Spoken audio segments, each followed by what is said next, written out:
ओम प्रकाश जी, रामपुर कुंदरकी के बाद अब मुस्लिम बाहुल्य सीट मऊ पर बीजेपी की नज़र है। वो मुस्लिम बाहुल हैं, भरम में हैं लोग। वो सीट राजभर बाहुल है। देखिए, वो सीट पर जब आप जाएंगे तब समझ में आएगा। बेशक उस सीट पर मुस्लिम चेहरा जीतता रहा, तो जीतने का वजह भी तो होता है ना। वो सीट है नहीं उससे। पूरा रतनपुरा ब्लॉक परदहा का जो आंशिक है, पूरा का पूरा बैकवर्ड और शेड्यूल कास्ट का वोट भरा पड़ा है। कौन लड़ेगा वहाँ पे? बीजेपी लड़ेगी या आप लड़ेंगे? क्योंकि अब्बास अंसारी की सीट अब खाली हो चुकी है। भारतीय समाज पार्टी लड़ेगी। इसके लिए तो बीजेपी कह रही है कि ये तय तो दिल्ली करेगा। अरे दिल्ली तय करेगा, दिल्ली बात होगी ना। आप लड़ेंगे वहाँ पे? हाँ, चुनाव लड़ेंगे। अच्छा, एक सवाल है कि पंचायत चुनाव हो और ब्लॉक प्रमुख का चुनाव हो, इसके लिए आप चाहते हैं कि सीधा जनता इनका चुनाव करे? पहले यहाँ इसके सदस्य चुनाव वोट देते थे। देखिए, हम सूबे के मुख्यमंत्री योगी आदित्यनाथ जी से 4 बार इस पर हमारी उनकी वार्ता हो चुकी है, वो एग्री हैं। और देश के गृह मंत्री माननीय अमित शाह जी से भी हमारी 2 बार वार्ता हो चुकी, वो भी एग्री हैं।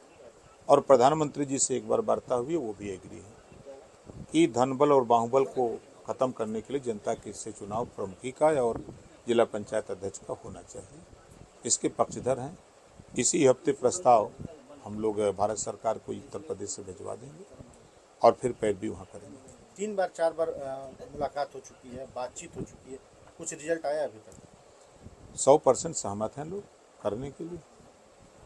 तो वो लोकसभा और राज्यसभा से पास होना है, एक प्रस्ताव आएगा, उस प्रस्ताव को पास करके तब होगा। बहराइच की धरती पर अभी तक सलार गाजी के लिए मेला लगता था, आप भी वहाँ पर विजय दिवस मनाने जा रहे हैं। देखिए, कांग्रेस और सपा की सरकारों में कभी महापुरुषों को याद नहीं किया, उनके कृतित्व और व्यक्तित्व को जनता के बीच में लाने का काम नहीं किया। जो देश को संविधान दिया, बाबा साहब डॉक्टर अम्बेडकर जी को जब कांग्रेस के लोग नहीं माने, कांशीराम जी आए तो दिल्ली की पार्लियामेंट में मूर्ति लगी, उसके बाद तो बाबा साहब डॉक्टर अम्बेडकर पे चर्चा पूरे देश दुनिया में होने लगी। आज राजभर महाराजा सुहेलदेव जी देश की एकता अखंडता को बचाया, देश की संपत्ति को बचाया, देश को गुलाम होने से बचाया।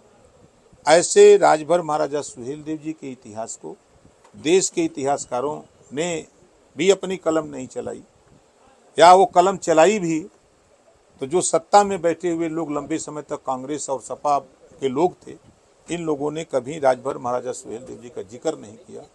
जब से एनडीए सरकार आई है तब से लगातार सभी जाति धर्म के महापुरुषों के कृतित्व और व्यक्तित्व को जनता के बीच में ले जाकर बताने का प्रयास हो रहा है। उसी कड़ी में 10 जून को राजभर महाराजा सुहेलदेव जी का विजय दिवस होगा और उस विजय दिवस के मुख्य अतिथि उत्तर प्रदेश के मुख्यमंत्री माननीय योगी आदित्यनाथ जी होंगे। अच्छा, जो योगी सरकार माफियाओं को, बदमाशों को, गुंडों को राजनीतिकरण होने से रोक रही है, उनकी पूरी कोशिश है कि जीरो टॉलरेंस हो, वैसे ही आप अब्बास अंसारी के फेवर में खड़े हैं।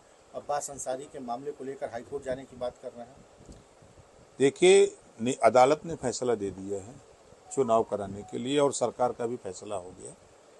चुनाव आयोग को चिट्ठी चली गई, तो चुनाव आयोग जो फैसला लेगा उस फैसले के साथ कोर्ट जो कहेगा। आप क्या करेंगे? तो चुनाव लड़ेंगे, पार्टी चुनाव लड़ेगी। फिर हाईकोर्ट भी जाएंगे? अब हाईकोर्ट से राहत मिलेगी नहीं मिलेगी तो बात की बात है। नहीं, आपकी पार्टी जाएगी हाईकोर्ट इसके लिए? अब वो जाएंगे तो पार्टी है ना, पार्टी के विधायक है ना।